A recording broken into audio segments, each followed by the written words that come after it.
ती किती ऑथेंटिक आहे हे मला माहिती नाही. मी गेले काही दिवस महाराष्ट्रात हिंडतोय. हल्ली विदर्भापासून सुरुवात केली. नागपूर असेल, वर्धा असेल, अमरावती असेल, अकोला असेल, बुलढाणा असेल, नांदेड असेल, परभणी, बीड, औरंगाबाद, जालना या सगळ्या जिल्ह्यातून नंतर पश्चिम महाराष्ट्रात इथपर्यंत आलेले अनेक सभा मी घेतल्या, लोकांची सुसंवाद केला. मला असं दिसतंय की मागची जी निवडणूक होती 6 महिने 8 महिन्यापूर्वी झाली, त्या निवडणुकीमध्ये लोक शांत होते, रिॲक्ट होत नव्हते, त्यांचं मत काय हे सांगत नव्हते. एक प्रकारची वेगळी स्थिती होती. पण निर्णय जो आला तो वेगळा आला. म्हणजे त्याच्यापूर्वी 5 वर्षापूर्वी जी निवडणूक झाली त्या निवडणुकीमध्ये काँग्रेस पक्षाला 1 जागा मिळाली आणि आमच्या पक्षाला आम्ही एकत्र होतं त्यामुळे 4 जागा मिळाल्या. तिथून 8 महिन्यापूर्वीच्या निवडणुकीमध्ये आम्ही एकदम पीसवर गेलो.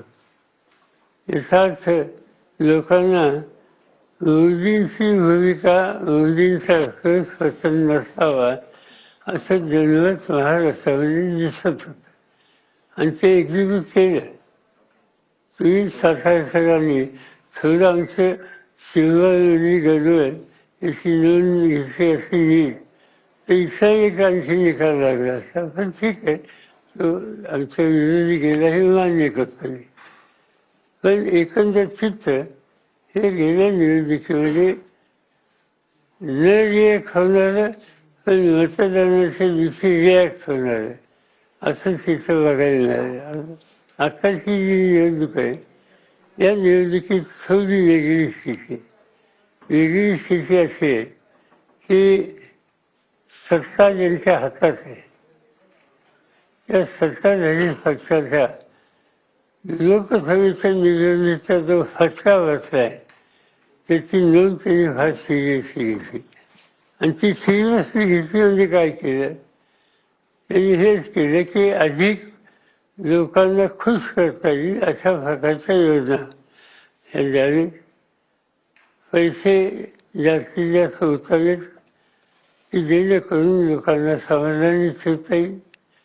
त्याची उपयुक्तता किती आहे, ते किती दिवस टिकणार आहे ह्याची माहिती जरी असली तरी आज वेळ मारून न्यायची आणि निवडणुका जिंकायचं हे सूत्र त्यांचं मला असं दिसतंय. आता उदाहरणार्थ लाडली बहीण. लाडली बहीण माझी माहिती अशी आहे की 2 कोटी आणि 30-32 लाख असा काहीतरी आकडा आहे. एवढा मुलींना त्यांनी 1500 रुपये दिले, पुढचे दिले आणि त्याच्यातून महिलांना आकर्षित करण्याच्या उद्देशी त्यांची पहिली दिसते. पण त्याचा परिणाम होईल काही ना काहीतरी. एवढे पैसे वाचले त्याचं काही ना काहीतरी होईल, पण फार होईल असं मला वाटत नाही. आणि त्याचं कारण असं आहे की एका बाजूने तुम्ही मदत केली आणि दुसऱ्या बाजूने महाराष्ट्रामध्ये महिलांच्यावरचे अत्याचार वाढले.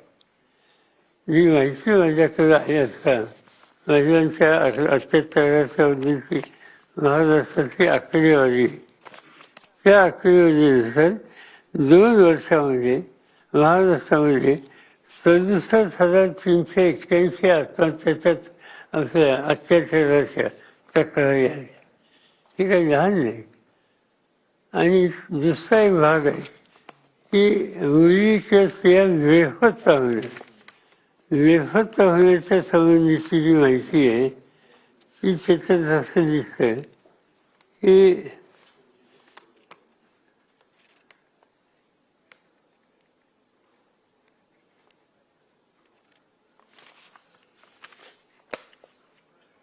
चौसष्ट हजार महिला आणि मुली राज्यामध्ये बेफत आहेत, 64,000. आणि त्याच्यामध्ये गृहमंत्री ज्या जिल्ह्याचे आहेत त्या जिल्ह्याची सुद्धा नोंद होती आहे. आता एका बाजून लाडली बहीण म्हणायचं आणि दुसऱ्या बाजूने मुलींचा अत्याचार होतो, लेफाचा होतात, त्यांचा फत्ता लागत नाही. या सगळ्या गोष्टीचा काही ना काहीतरी फायदा होईल ना. आणि आम्ही लोकांच्या समोर ही दुसरी बाजू मानतोय, हा जसा प्रश्न आहे तसं दुसरी गोष्ट शेतकऱ्यांच्या आत्महत्या. शेतकऱ्यांच्या आत्महत्याच्या उद्योग महाराष्ट्राचा नंबर दुर्दैवाने आज वर आहे. उत्पादन खर्चाचा आजार विचार करून त्याला किंमत मिळत नाही, त्याच्या हातात शीक घसत नाही. आता थोडी परिस्थिती बदलायला लागली, पण सोयाबीन आणि कापूस हे महत्त्वाचं पीक आहे या राज्यातलं काही भागात. आज त्याच्या किमती जास्त दिलेल्या होत्या, त्यामुळे सोयाबीन उत्पादक शेतकरी, कापूस उत्पादक शेतकरी अतिशय अस्वस्थ होतात. त्यामुळे शेतकरी नाराज आहे, शेतकऱ्यांच्या त्या आत्महत्या आहे. तिसरा महत्त्वाचा प्रश्न इथे दिसतो, शैक्षणिक संस्था वाढल्या, शाळांची सुविधा वाढली, शिक्षण